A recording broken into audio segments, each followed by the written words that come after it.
আজকে বিপত্তারিণীর পুজো করছি। আচ্ছা প্রসাদটা একটু মুখে দাও, দিয়ে কাজ করবো। আচ্ছা, আজকে মায়ের বিপত্তারিণী পুজো। মা এখানে বিপত্তারিণী পুজো করেছে, আর তাই মা দুর্গা দেবীর ছবি এটা। আর মা 13 রকমের ফল ফুল দিয়ে মায়ের পুজো দিয়েছে। এখন আমরা প্রসাদ খেয়ে কাজ করতে লাগবো। মা, এটা আমার প্রসাদ? হ্যাঁ হ্যাঁ। আচ্ছা, আর তুমি খাও প্রসাদ। আমি খাবো, বাবাইকে দিই। আজকে তো মা তুমি পুজো করছো, আমি রান্নাটা বসিয়ে দিই। তরকারি পাতি কেটে নিয়েছি। এখানে আমি করব ঝিঙে, আলু, পোস্ত, আর এখানে কেটে নিয়েছি পেঁয়াজ আর লঙ্কা। আর একটা সবজি করব আমি, সেজন্য এখানে কেটে নিয়েছি বোড়া বলে মা এগুলোকে, আর হচ্ছে বরবটি বলি আমি, তো বরবটি। আর এখানে হচ্ছে মিষ্টি কুমড়ো। আর মা এখানে কি কেটেছো? এখানে আমি কেটেছি এটা আলু, পটল, আর হচ্ছে ডাঁটা। এটা দিয়ে একটা পাঁচ তরকারি, আর দিয়েছি 2 পিস মতো বেগুন। এগুলো দিয়ে একটা পাঁচ তরকারি বানাবো। এদিকে ভাতটা ফুটছে, আর এদিকে আমি আলু ঝিঙে পোস্তটা করে নেব। কড়াইয়ে তেলটা গরম হয়ে গেলে একটা লঙ্কা ফোড়ন দেব, তারপরে একটু সামান্য 5 ফোড়ন আমি এখানে দিয়ে দেব। ফোড়নটা একটু ভাজা ভাজা করে নিয়ে এর মধ্যে আমি দিয়ে দেব পেঁয়াজ,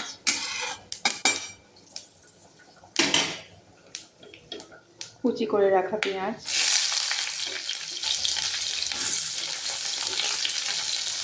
একটু ঝাল ঝাল করবো, কয়েকটা কাঁচা পাকা লঙ্কা দিয়ে দেবো এখানে। আর পেঁয়াজটাকে বেশ লাল লাল করে আমি ভেজে নেব।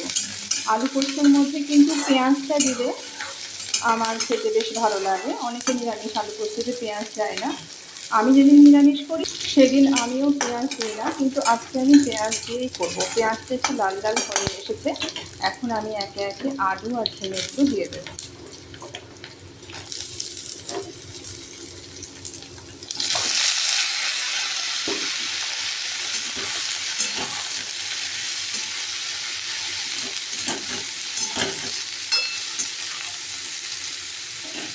এরপর দেবো পরিমাণ মতো লবণ আর পরিমাণ মতো হলুদ।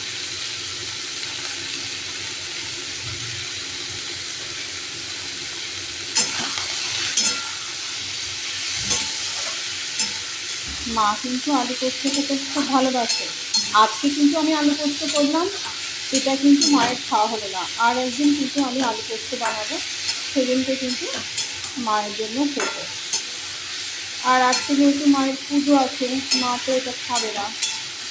এই সবজিটা হয়ে গেলে আমি পাঁচ তরকারিটা করে নেব। একটু ঢেকে ঢেকে আলু আর ঝিঙেটাকে ভেজে নেব, একটু ঢেকে ঢেকে বেশ কিন্তু স্বাদটা বেশ কিন্তু একটু অন্যরকম হয়, বেশ একটু ভালোই স্বাদ হয়।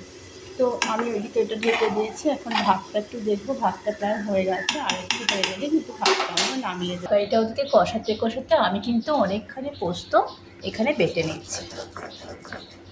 যেহেতু আমি এক হাতে ভিডিওটা করছি তাই আর দেখাতে পারছি না। এরপর ঢাকনাটা খুলে আমি ভালো করে তরকারিগুলোকে নেড়ে নেবো। এখন দেখছি আলুটাও সিদ্ধ হয়ে গেছে। এবার আমি আলু পোস্তর মধ্যে পোস্তটা দিয়ে তারপরে নামিয়ে নেব। পোস্তটা দিয়ে দেবো। পোস্তটা দিয়ে খুব একটা ফোটাবো না আমি, আর কোনো জলও ব্যবহার করবো না এখানে। বিনা জলেই কিন্তু আমি আলু পোস্তটা করব। আর এটা যেহেতু আমি মাখা মাখা করবো, সেজন্য জলটা ব্যবহার করলাম না। জল আমার লাগবেও না, কারণ এখানে আলুটা সিদ্ধ হয়ে গেছে। এই যে, তো এইভাবে আমি শুকনো শুকনো করেই আলু ঝিঙে পোস্ত করতে চেয়েছিলাম, আর এটা খেতেও কিন্তু অসম্ভব সুন্দর স্বাদ হয়। তো এটা হয়ে গেল আলু ঝিঙে পোস্তটা আমার। ব্যাস, এটাকে এবার আমি নামিয়ে রাখবো, রেখে কিন্তু আমি পাঁচ তরকারিটা করে নেব। এই যে এরমভাবে অল্প অল্প করে ফুটলে কিন্তু খেতে খুব স্বাদ হয়। এরপর আমি খাবারটা খেয়ে নেব, তারপর আবার কিন্তু রান্না করব। এখানে আমি নিয়েছি ডাল সিদ্ধ আর একটু ঘি নিয়ে নেব, আর এখানে আলু পোস্তটা নিয়েছি। এবার কিন্তু আমি খাওয়া দাওয়া করব।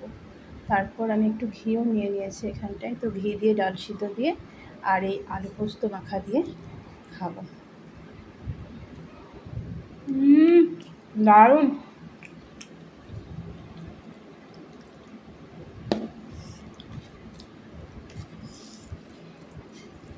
আলু পোস্তটা কিন্তু দারুণ খেতে হয়েছে।